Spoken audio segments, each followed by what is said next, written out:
And having just finished Shadows, I am growing even more sensitive to that. And I will probably not buy the next Assassin's Creed game. Because it's clear to me that Ubisoft is not capable of making good versions of it anymore.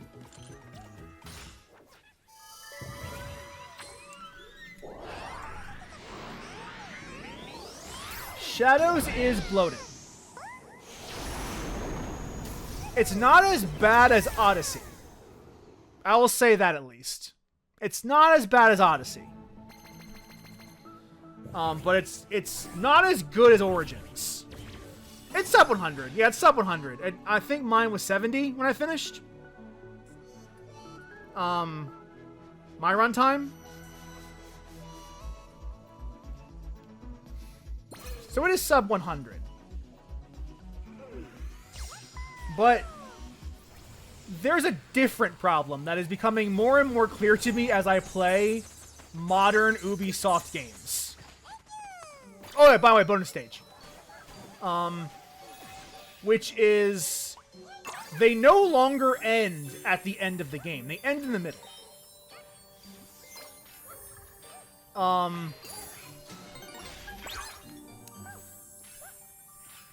It's hard to describe what I mean by that. But a genuine problem with Assassin's Creed Shadows is that for like 50 to 60 hours,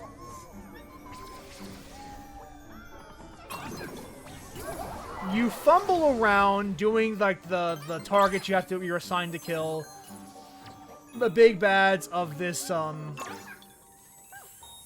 story. And then once you take care of them, the narrative starts getting off the ground. And then while you're still in the middle of it getting off the ground, the game is over. I remember like literally finishing Shadows and going, wait, that's it? That's where you're choosing to end? Like, the game doesn't feel finished. It feels like they're waiting to finish it with DLC. Which they did with Odyssey. And they did with Valhalla. Those were both games where the game was not the game. The game needed the DLC to finish itself up.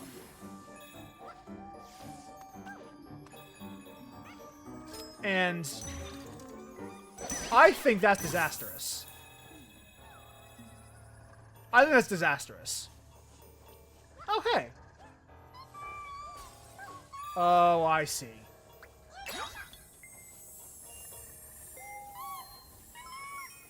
We gotta go up. Right now we're... Yeah, here we go.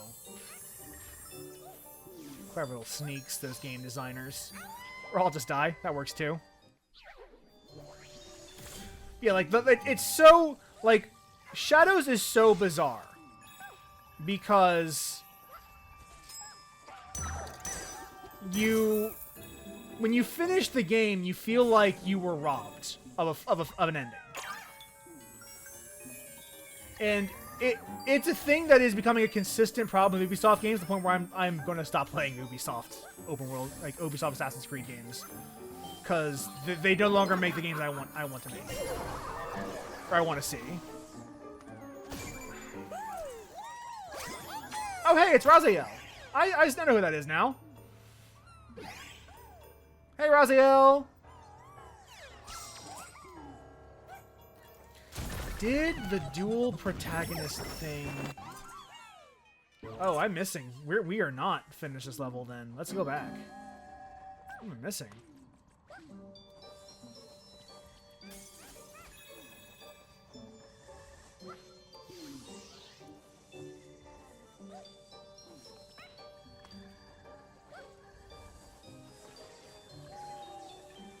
Really?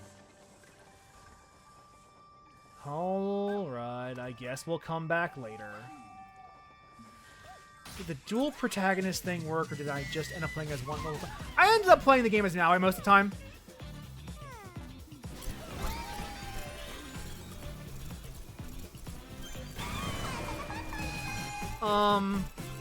I do like Yasuke, but I didn't end up using him very frequently. Aside from, like, things where he was mandatory, I ended up using Naoi most of the time.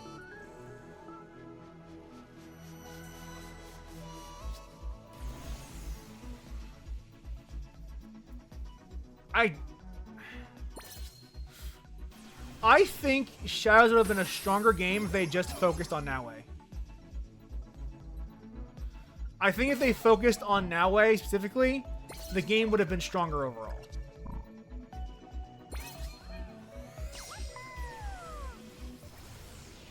And I'll tell you, like, one of the good things about Shadows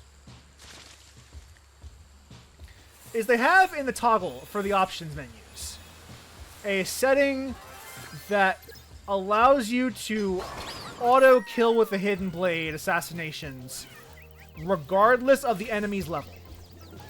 If you assassinate someone with the hidden blade, it is always going to be a kill no matter what their level is, or if they're a boss or not. Which allowed me to play that game more or less like a stealth game, and I had way more fun. Because this is the other big problem I have with modern-day Assassin's Creed. I am frankly fucking sick of the RPG shit. I am tired of these RPG mechanics in my stealth game. And it is starting to genuinely vex me. I do not want to dump skill points into 2% extra stealth number. I played Mirage. I liked Mirage. So when I found out that Shadows wasn't Mirage, I was kind of annoyed by that. Like, I was hoping that after Mirage, you would go back to that style of game. But they didn't. Like, the art, like, Shadows is another one of those fucking RPGs.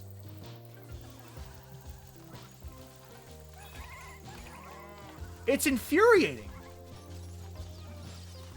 I don't think those are good designs. I think those would be better games. They were just stealth games.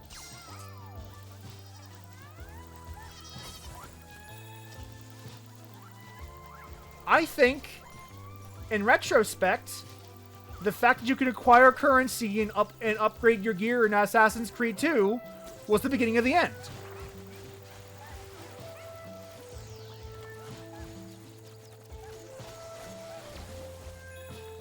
Because it made them think that people liked RPG elements in those games. They generally don't.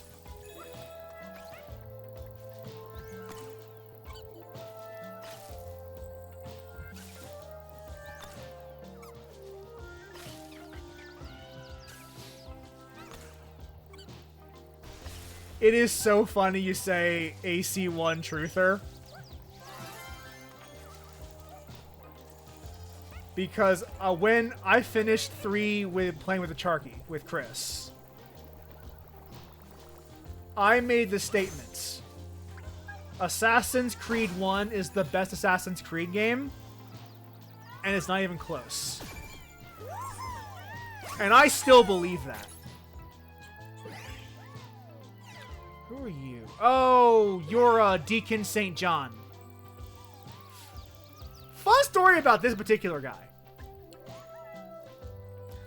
The creator of Days Gone is very pissed off about this Astro Bot. He's like, I can't believe they made my incredible character from Days Gone into this fucking robot freakazoid. Meanwhile, the voice actor for Deacon St. John looks at this and goes, I gotta play Astro Bot now.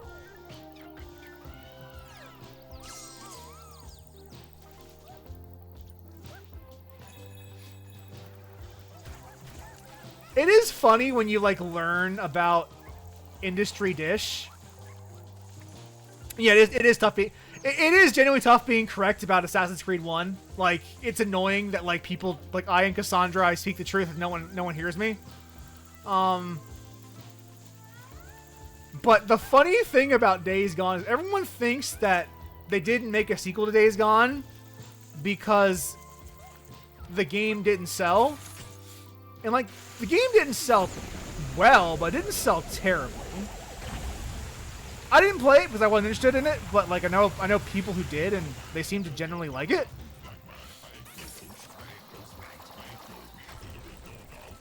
But the reason Days Gone didn't get a sequel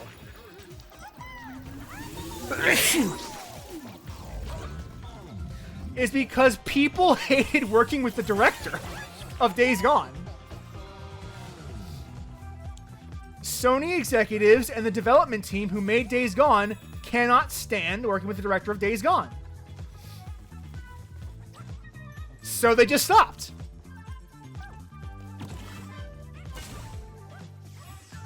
Yeah, it is like David Jaffe again. Give me 1 second. I need to get a tissue real quick.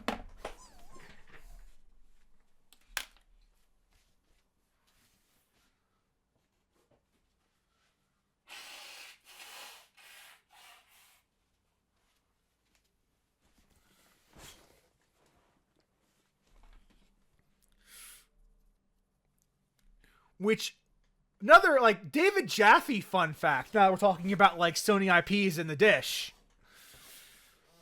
David Jaffe hates the new God of Wars. David Jaffe hates Data Boy. He does not like that Kratos has a character. His words, not mine.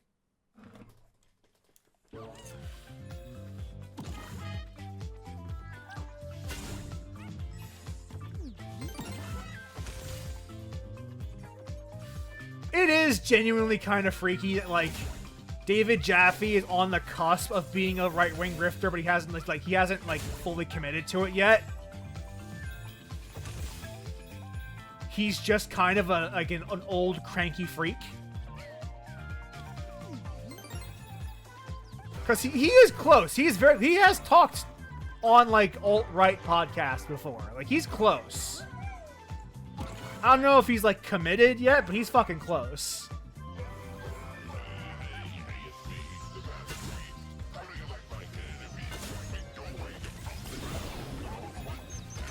Although it is funny to hear the development stories of God of War, like the old, like his God of War games, because he really only worked on the first one.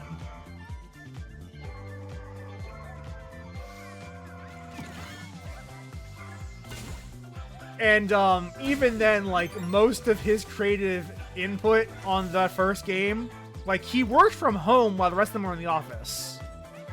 Like he was in the different states that they were in. So, like, he wasn't really a part of the dev team. That was back before, like, work from home infrastructure was really a thing.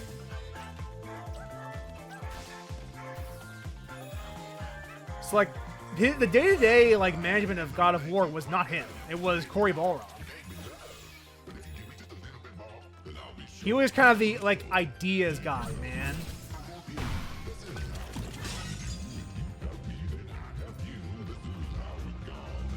Which, considering his output past God of War, makes a lot of sense.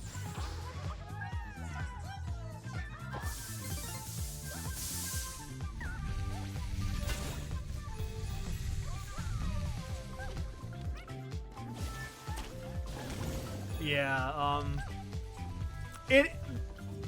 learning about this fucking industry, the games industry, you hear some really fucking crazy ass stories. Is Cliffy B still around? I haven't heard about Cliffy B in ages. Didn't he retire or something?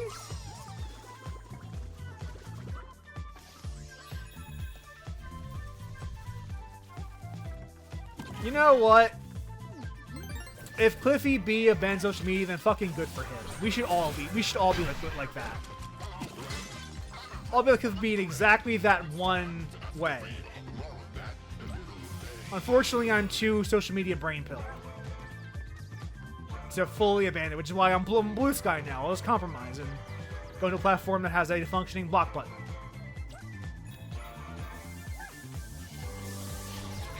Oh, asshole. Ha! You got me. You got me good. I'll give you that.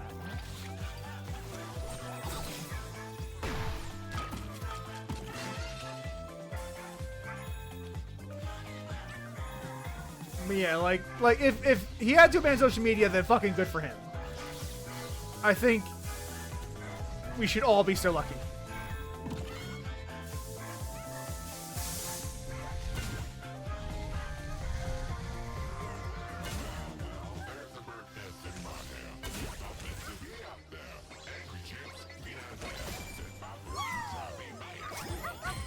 This is a fun level.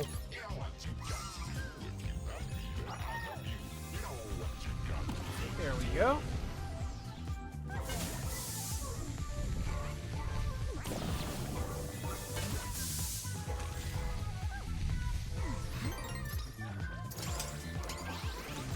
Get these fuckers off of me.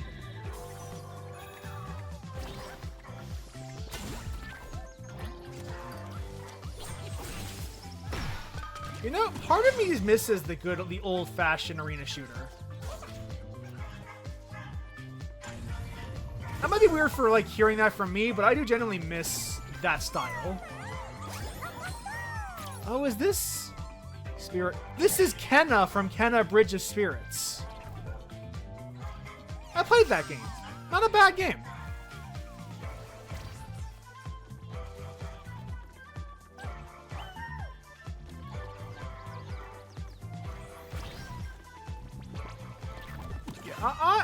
I can see where you're coming from, because like it's not like arena shooter, like hero shooter is the new hotness now. The arena shooter is more or less dead.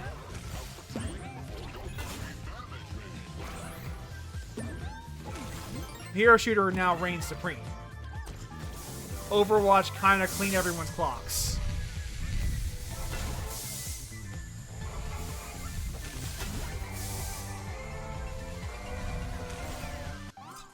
They love me.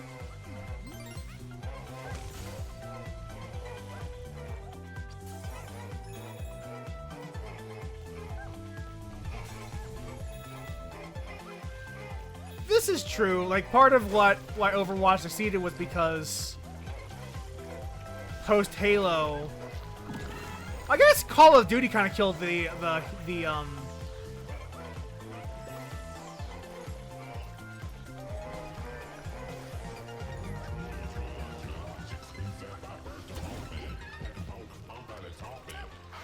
guess Call of Duty probably killed that that space more than Overwatch did in retrospect, because Call of Duty was like the big like thing where like shooters couldn't just be shooters now, they had to have progression elements in them. You had to have like leveling so you get new perks and stuff. Like any shooter after Call of Duty, aside from Halo, exactly, had to have those elements.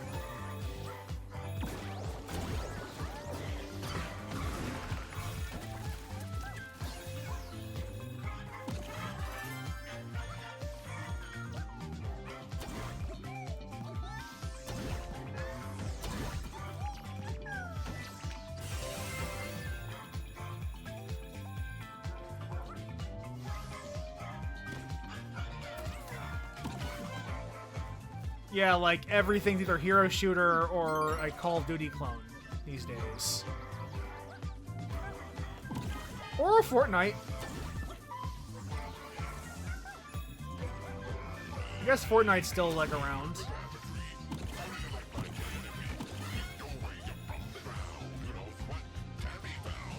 I'm gonna wait for this to turn over and then come and try.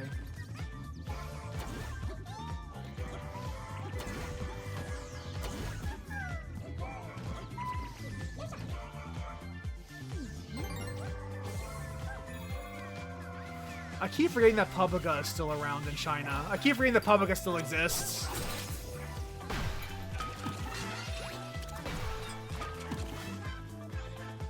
I also love that that game has like 3 different ways to pronounce it, depending on where you're from. Some call it PUBG, some call it Publica, some call it Plunkbat.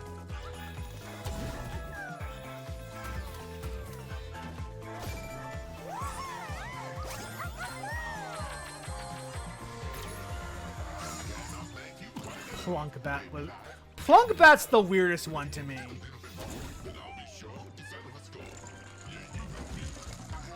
PlayerUnknown's Battlegrounds was called Plunkbat in Britain. Like the British side of that community, when that was still a thing, called it Plunkbat.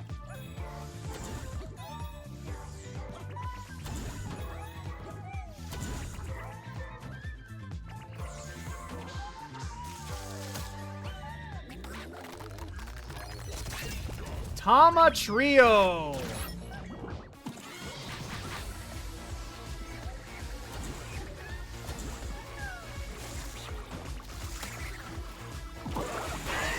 Suck the yolk right out of their fucking heads.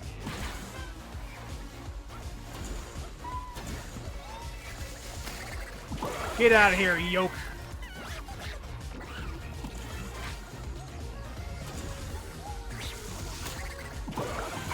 Mini boss done.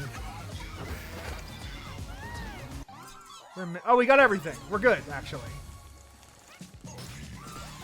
Physics objects!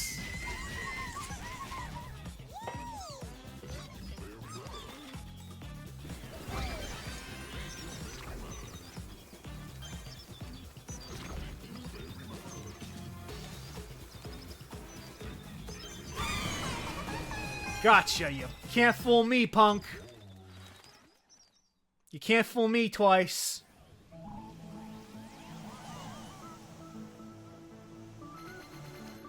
Should be able to get the second boss done today, if... Oh, hold on.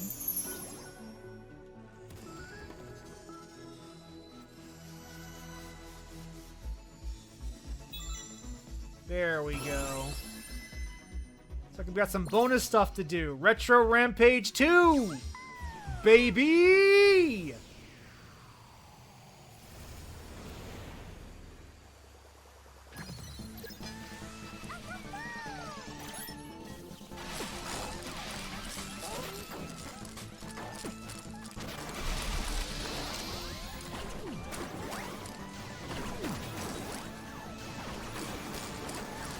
Alright, so far... Oh! Easy. Ah, that was Ryu last time, and now we got Ken. His voice actor is a nut job.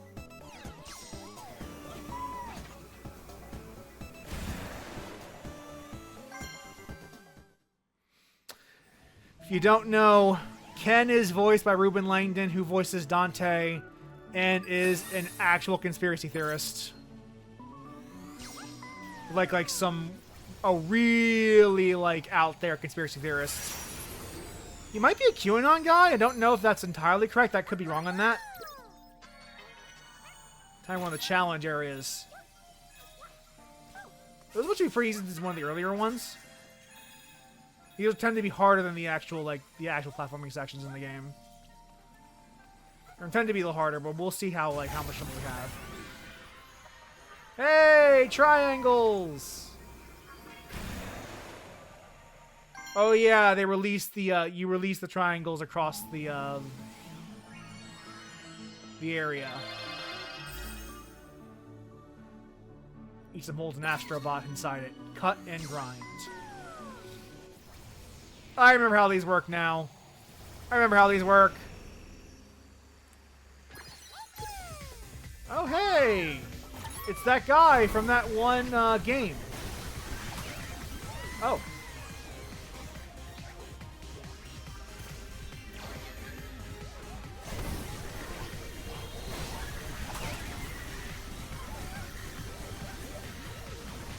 Oh, God damn it. We got this, though. We got this.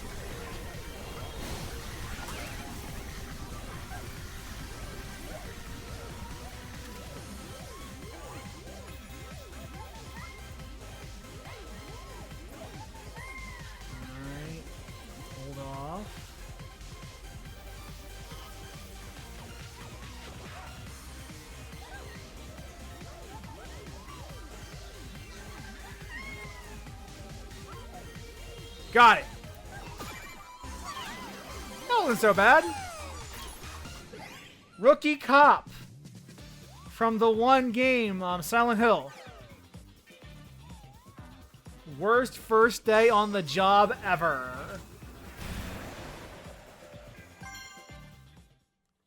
It's Room Man from Silent Hill 4, The Room.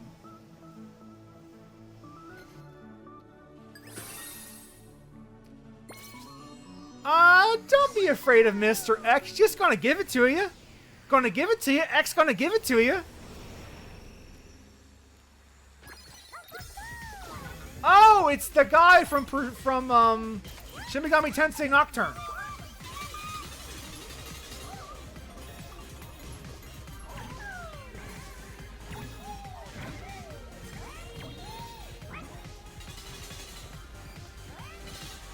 Don't worry about coins. Coins don't matter.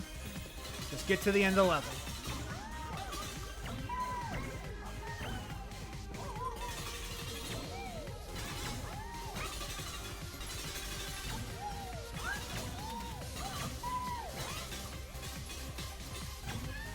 Okay. Oh, god damn it!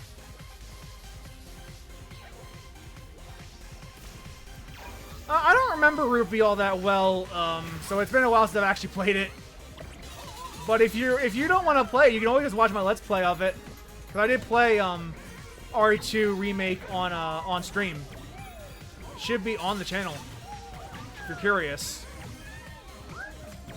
It's not as bad as it sounds. Like, honestly, if you're decent with horror games, you'll be fine.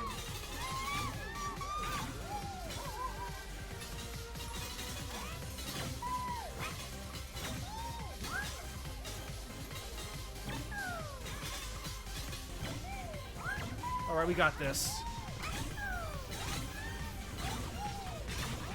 Got it! Almost. You're mine, Teddy.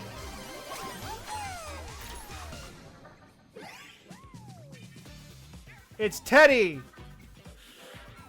Be very prepared for this unbearable, bearable battle.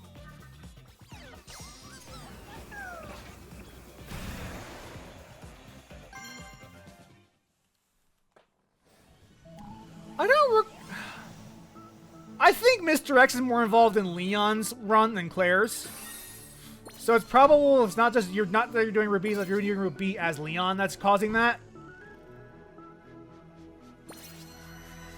Or I guess you call him Squall in FF8, not Leon. Because we call him Leon in Kingdom Hearts. Oh, it's that other girl from Nocturne.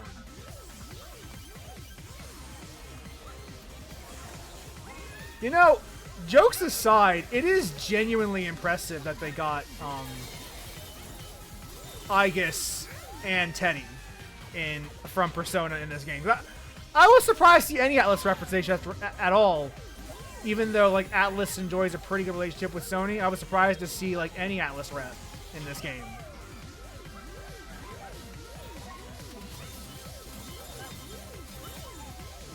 Just gotta keep moving. Don't doubt yourself. Just gotta keep moving.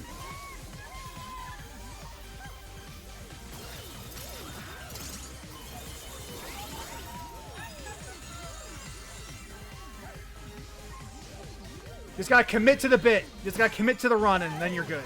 You can't hesitate. Just gotta commit to it.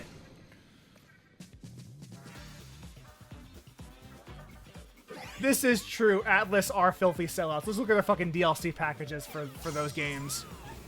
This is true. SNES didn't consider Atlas a Sony brand, but I guess in retrospect, like Persona 3, 4, and 5 are more associated with the PlayStation than they are with the Xbox, so it does make sense. I just don't associate them as a Sony in my head. In my head, Atlas is Atlas. It's a separate thing that's not related to anything that Sony does, but that's not technically correct from a lot of people. A lot of people associate. Oh, it's the other one from Silent Hill.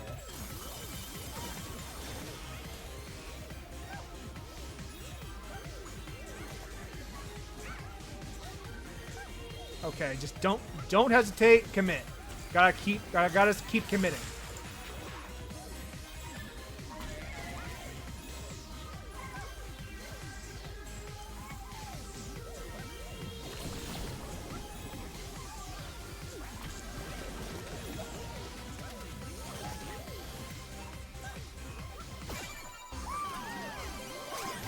This is true. Like, it was a very long time before Xbox got any Japanese games at all on there.